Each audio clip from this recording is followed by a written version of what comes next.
1 மணி வரை பேரவை ஒத்திவைக்கப்பட்டிருப்பதாக செய்தி வருகிறது. சரியான தகவல். 1 மணிக்கு பேரவை தற்போது ஒத்திவைக்கப்பட்டிருக்கிறது. திமுக உள்ளிட்ட எதிர்கட்சியினர் ஒரு மிகப்பெரிய அமளியை ஏற்படுத்தி இருக்கிறார்கள். அதனால் தற்பொழுது அவை ஒத்திவைக்கப்பட்டிருக்கிறது.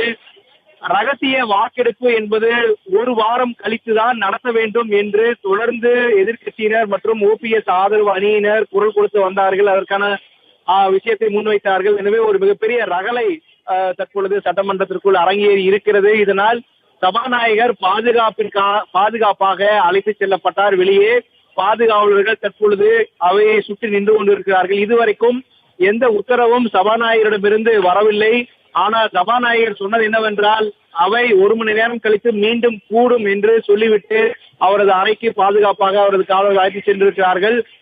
சபாநாயகர் அங்கிருந்து வெளியேறிய பிறகும் திமுகவினரும் பிற எதிர்கட்சி உறுப்பினர்களும் தொடர்ந்து அவையில் கூச்சல் குழப்பத்தை ஏற்படுத்தி வருகிறார்கள். குறிப்பாக அங்குள்ள நாற்காலி எல்லாம் உடைக்கப்பட்டிருப்பதாகவும் உறுப்பினர்கள் பேசுவதற்கான மைக்குகள் எல்லாம் உடைத்தெரிக்கப்பட்டிருப்பதாகவும் சொல்லப்பட்டிருக்கிறது. எனவே இந்த சூழ்நிலையில் தொடர்ந்து திமுகவினர் முழக்கமிட்டு வருகிறார்கள்.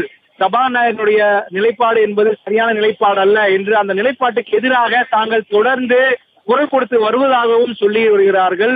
அதே போல இன்னொரு விஷயத்தையும் நாம் பார்க்க வேண்டியது இருக்கிறது. ஓபிஎஸ் ஆதரவு எம்எல்ஏக்கள் அமைதியான முறையில் இருப்பதாகவும், அதே போல அதிமுக எம்எல்ஏக்கள் இந்த திமுக எம்எல்ஏக்களுடைய அமளிக்கு எதிராக குரல் கொடுத்து வருவதாகவும் சொல்லி இருக்கிறார்கள். எனவே தற்பொழுது 1 மணி வரைக்கும் அவை ஒத்திவைக்கப்பட்டிருக்கிறது.